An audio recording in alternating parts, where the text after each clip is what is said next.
আর মাত্র কয়েক ঘন্টা পরেই তোমরা তোমাদের উচ্চ মাধ্যমিকের রেজাল্ট হাতে পেয়ে যাবে। এখানে সবথেকে বড় প্রশ্ন হলো যে উচ্চ মাধ্যমিকে তোমাদের কি সকলকে পাস করিয়ে দিবে বা সকলে কি পাস করবে? মাধ্যমিকের রেজাল্ট দেখে যেটা বোঝা যাচ্ছে যে মাধ্যমিকে তুলনামূলকভাবে অন্যান্য বছরের তুলনায় রেজাল্ট কিন্তু অনেকেই খারাপ করেছে বা অনেকের রেজাল্ট কিন্তু খারাপ হয়েছে। এমনও স্কুলে দেখা গেছে যে ৩২ জন ছাত্রের মধ্যে দেখা গেছে যে ৩০ জন ছাত্রই সেখানে ফেল করে গেছে। তবে চিন্তার কিছু বিষয় নেই, যারা খুবই চিন্তা করছে যে মাধ্যমিকের রেজাল্ট অনেকে তোমরা দেখছো যারা উচ্চ মাধ্যমিকে এবার পরীক্ষা দিয়েছো তোমরা, তারা কিন্তু দেখে নিয়েছো যে মাধ্যমিক কিন্তু অনেক স্টুডেন্ট ফেল করে গেছে। যারা একেবারেই খারাপ পরীক্ষা দিয়েছো তোমাদের মধ্যে এমন স্টুডেন্ট হয়েছে যে পাস করব কি ফেল করব। তোমাদের বলি যে মাধ্যমিকের তুলনায় উচ্চ মাধ্যমিক কিন্তু পাশের হার অনেকটা বেশি থাকবে, অর্থাৎ অনেক স্টুডেন্ট পাস করে যাবে। যে সমস্ত স্টুডেন্ট খুবই খারাপ পরীক্ষা দিয়েছে বা কিছুই লিখতে পারেনি, তাদেরকে ছেড়ে যারা মোটামুটি পরীক্ষা দিয়েছে তারা কিন্তু পাস করে যাবে বলে আমার মনে হচ্ছে। কারণ হচ্ছে কি, এবার উচ্চ মাধ্যমিকে কিন্তু ছাত্র সংখ্যা অনেকটাই কম রয়েছে, আর এবার উচ্চ মাধ্যমিক কিন্তু এটাই তোমাদের লাস্ট সিলেবাস রয়েছে। এরপরে মাধ্যমিকে যারা এবার পাস করেছে তারা নতুন সিলেবাসে সেমিস্টার সিস্টেম বা সেমিস্টার পদ্ধতি তারা কিন্তু পরীক্ষা দিবে।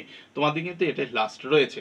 তো এবার তুলনামূলকভাবে যে পরীক্ষার্থীর সংখ্যা তোমরা ছিলে সেটা হচ্ছে বিগত বছরের তুলনায় কিন্তু অনেক স্টুডেন্ট কম রয়েছে। প্রায় 5 লক্ষ প্লাস পরীক্ষার্থী কিন্তু এবার তোমরা পরীক্ষা দিয়েছো। সুতরাং একদিক থেকে বিচার করে দেখা যায় যে এবার কিন্তু প্রায় সকলেই পাস করে যাবে, কারণ তোমরাই কিন্তু লাস্ট ইয়ার রয়েছে, অর্থাৎ তোমাদের পরে কিন্তু আর এই সিলেবাসে পরীক্ষা হবে না। সুতরাং তোমরা নতুন করে আবার পরীক্ষার জন্য না দাও, সেই চিন্তা বা সেই কথা মাথায় রেখে কিন্তু তুলনামূলক নম্বর দিয়ে কিন্তু বাকি যারা খারাপ পরীক্ষা দিয়েছো তাদেরকে পাস করিয়ে দিবে বলে আমার মনে হচ্ছে। তবে এটাই যেন হয়, তোমরা সকলেই যেন পাস করো। মাধ্যমিকের রেজাল্টের মতো যেন উচ্চ মাধ্যমিকের রেজাল্ট না হয়। যে সমস্ত স্টুডেন্ট ভালো পরীক্ষা দিয়েছে তাদের কথা আমি বলছি না, অনেক স্টুডেন্ট এমন রয়েছে যে কোনো রকম পরীক্ষা দিয়েছে, পাস করবো কি ফেল করবো সেটা নিয়ে খুব ধন্যে রয়েছে। সুতরাং তাদের উদ্দেশ্যে বলছি, আশা করি তোমরা পাস করে যাবে।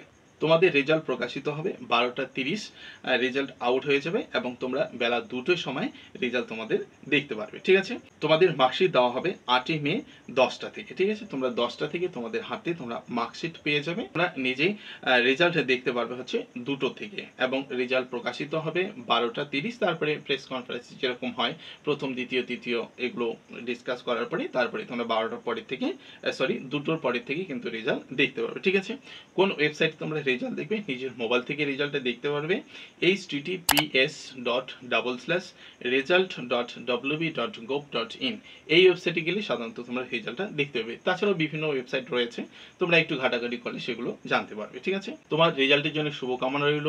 আশা করি সকলে পাস করে যাবে। রেজাল্ট সংক্রান্ত আরও গুরুত্বপূর্ণ আপডেট নিয়ে দেখা হচ্ছে পরবর্তী ভিডিওতে। ভিডিওটিকে লাইক করে দিবে, চ্যানেলে নতুন হলে অবশ্যই চ্যানেলটি সাবস্ক্রাইব করতে ভুলবে না।